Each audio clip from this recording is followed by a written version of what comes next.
Have you ever wondered how everyone, governments, corporations, small businesses, families, can all be in debt at the same time and for such astronomical amounts? Have you ever questioned how there can be that much money out there to lend? Now you know. There isn't. Banks do not lend money. They simply create it from debt. And as debt is potentially unlimited, so is the supply of money. And as it turns out, the opposite situation is also true. Isn't it astounding that despite the incredible wealth of resources, innovation, and productivity that surrounds us, almost all of us, from governments to companies to individuals, are heavily in debt to bankers? If only people would stop and think, how can that be? How can it be that the people who actually produce all the real wealth in the world are in debt to those who merely lend out the money that represents the wealth? Even more amazing is that once we realize that money really is debt, we realize that if there was no debt, there'd be no money.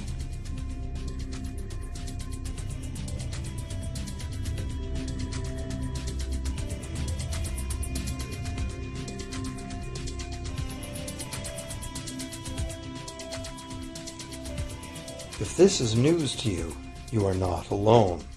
Most people imagine that if all debts were paid off, the state of the economy would improve. It's certainly true on an individual level. Just as we have more money to spend when our loan payments are finished, we think that if everyone were out of debt, there would be more money to spend in general. But the truth is the exact opposite. There would be no money at all. There it is. We are totally dependent on continually renewed bank credit for there to be any money in existence. No loans, no money, which is what happened during the Great Depression. The money supply shrank drastically as the supply of loans dried up.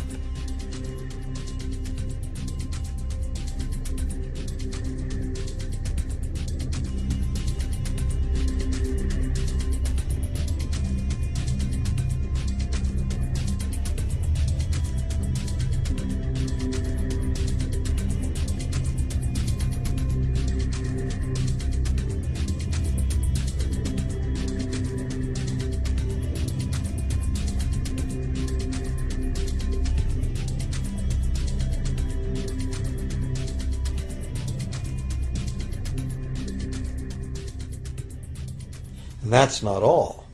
Banks create only the amount of the principal. They don't create the money to pay the interest. Where is that supposed to come from? The only place borrowers can go to obtain the money to pay interest is the general economy's overall money supply. But almost all that overall money supply has been created exactly the same way, as bank credit that has to be paid back with more than was created. So everywhere there are other borrowers in the same situation, frantically trying to obtain the money they need to pay back both principal and interest from a total money pool which contains only principal.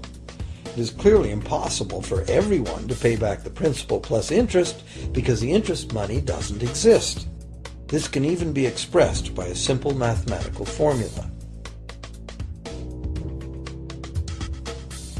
The big problem here is that for long-term loans, such as mortgages and government debt, the total interest far exceeds the principal.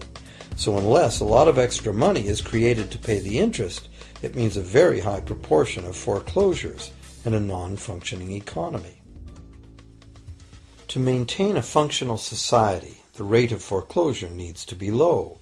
And so, to accomplish this, more and more new debt money has to be created to satisfy today's demands for money to service the previous debt.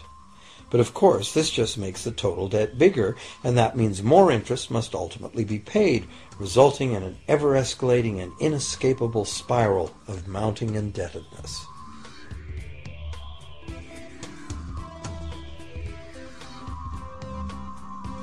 It is only the time lag between money's creation as new loans and its repayment that keeps the overall shortage of money from catching up and bankrupting the entire system. However, as the bank's insatiable credit monster gets bigger and bigger, the need to create more and more debt money to feed it becomes increasingly urgent. Why are interest rates so low? Why do we get unsolicited credit cards in the mail? Why is the U.S. government spending faster than ever? Could it be to stave off collapse of the entire monetary system? A rational person has to ask, can this really go on forever? Isn't a collapse inevitable?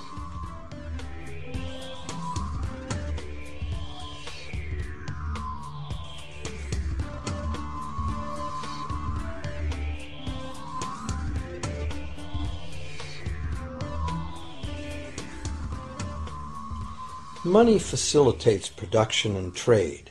As the money supply increases, money just becomes increasingly worthless unless the volume of production and trade in the real world grows by the same amount. Add to this the realization that when we hear that the economy is growing at 3% per year, it sounds like a constant rate, but it's not. This year's 3% represents more real goods and services than last year's 3% because it's 3% of the new total. Instead of a straight line, as is naturally visualized from the words, it is really an exponential curve getting steeper and steeper. The problem, of course, is that perpetual growth of the real economy requires perpetually escalating use of real-world resources and energy. More and more stuff has to go from natural resource to garbage every year, forever, just to keep this system from collapsing.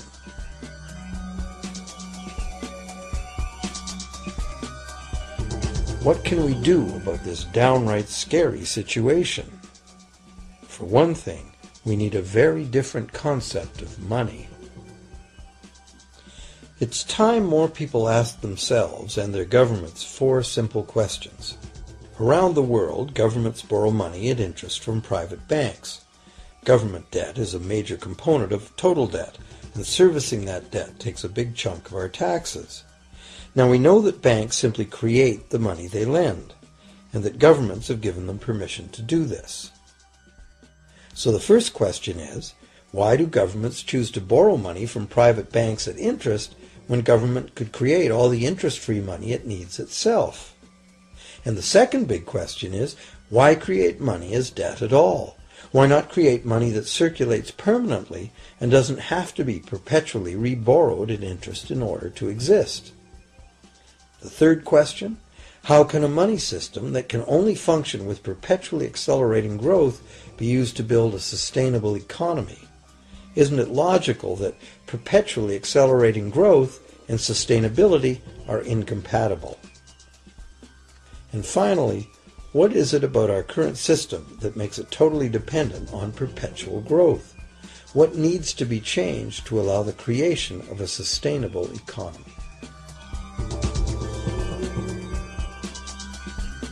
At one time, charging any interest on a loan was called usury and was subject to severe penalties, including death. Every major religion forbade usury. Most of the arguments made against the practice were moral. It was held that money's only legitimate purpose was to facilitate the exchange of real goods and services. Any form of making money from simply having money was regarded as the act of a parasite or of a thief. However, as the credit needs of commerce increased, the moral arguments eventually gave way to the argument that lending involves risk and loss of opportunity to the lender, and therefore attempting to make a profit from lending is justified. Today, these notions seem quaint. Today, the idea of making money from money is held as an ideal to strive for. Why work when you can get your money to work for you? However, in trying to envision a sustainable future, it's very clear that the charging of interest is both a moral and a practical problem.